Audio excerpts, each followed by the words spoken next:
इस बीच एक बड़ी खबर आ रही है। बड़ी खबर सुप्रीम कोर्ट से जुड़ी हुई है। सुप्रीम कोर्ट में राजद्रोह के मामले पर सुनवाई चल रही है। इस मामले में दोबारा बेंच बैठी है। आपको बता दें, सुबह इस मामले की सुनवाई शुरू हुई थी, उसके बाद तीनों जज उठ गए थे और अब दोबारा से तीनों जज बैठे हैं। सीजेआई इस समय आदेश पढ़ रहे हैं राजद्रोह मामले को लेकर, यानी कि 124A को लेकर वर्तमान स्थिति में दोबारा विचार करने की जरूरत है। लोगों के अधिकारों की रक्षा की जरूरत है, ये सीजेआई ने कहा है। सीजेआई की तरफ से आदेश पढ़ने की शुरुआत हो चुकी है।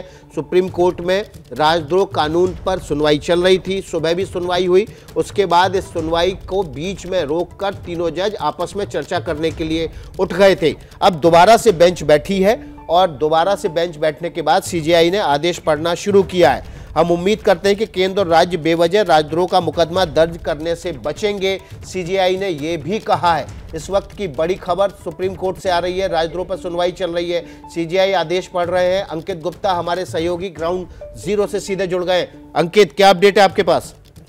ये बिल्कुल विकास, इस मामले में आदेश आना शुरू हो गया और जिस बात का आपने जिक्र किया कि कोर्ट की तरफ से ये जरूर कहा गया है कि हम उम्मीद करते हैं कि केंद्र और राज्य बेवजह राजद्रोह का मुकदमा दर्ज करने से बचेंगे। इस सबके बीच में जो है कोर्ट का आदेश और सामने आया है, जिसमें कोर्ट कह रही है कि हमने केंद्र का हलफनामा देखा है, सरकार भी इस बात से सहमत है कि 124A यानी कि राजद्रोह पर वर्तमान स्थितियों में दोबारा विचार की जरूरत है, लोगों के अधिकारों की रक्षा की जरूरत है। यानी कि कोर्ट एक तरीके से केंद्र सरकार ने जो अपना हलफनामा दायर किया है, कोर्ट पे उसे इत्तेफाक रखती है और कोर्ट कह रही है कि सरकार भी मानती है कि इस वक्त जरूरी है कि इस पर पुनर्विचार किया जाए जिस तरीके की परिस्थितियां हैं। लेकिन इस सबके बीच में कोर्ट ने जो एक और अपने आदेश में जिस बात का जिक्र आप भी कर रहे थे, ये उम्मीद जताई है सभी राज्यों से और सरकारों से कि वो और जो सुरक्षा जो जांच एजेंसियां हैं उनसे कि वो बेवजह लोगों के खिलाफ राजद्रोह का मुकदमा दर्ज करने से बचेंगे। यानी कुल मिलाकर के 124A पर यानी कि राजद्रोह के मामले पर केंद्र सरकार ने जो हलफनामा दिया है,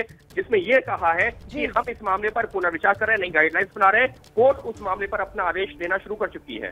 ठीक है अंकित, आप नजर बनाकर रखिएगा, जैसे ही कोई नया अपडेट होगा फौरन हमारे दर्शकों को बताइएगा। तो अंकित ये जानकारी दे रहे थे, सीजेआई इस समय जो आदेश पढ़ रहे हैं उसकी अहम बातें क्या हैं, आगे भी इस खबर पर नजर रहेगी।